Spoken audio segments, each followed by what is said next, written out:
Viewers, Dhaka Uttara থেকে যে লোনটা আসছে, তো এটার গিয়ার বক্স আমরা ডিসঅ্যাসেম্বলি করছি। তো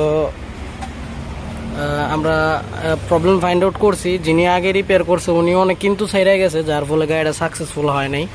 তো এটার যে সিবিটিতেও সমস্যা, এই সিবিটিতে সমস্যা, এই সিবিটির কাজ করে দিতে হইব।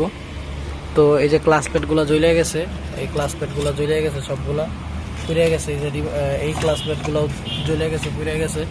তো আমরা এগুলা কাজ করে দিব। তো ওনার আমরা যেমন গণিত করি, একটা হিসাব ভুল করলে পুরো অঙ্ক ভুল হয়ে যায়। গিয়ার বক্স বা যে কোনো গাড়ির কাজও এরকমই, এক জায়গায় ভুল করলে পুরো সিস্টেমটাই ভুল হয়ে যায়। তো এটা আবার শুরু থেকে সমাধান করতে হইব। তো আমরা ফুল গিয়ার বক্স পুরো ভাগা ভাগা দিছি, এটা রিপেয়ার করবো। তো এখানে এই যে ওয়েল্ডিং মেরে রাখছি, এখানে ওয়েল্ডিং দেওয়া দিছে, এটা রিপ্লেস না করে এগুলো রিপেয়ার করে দিছে। তো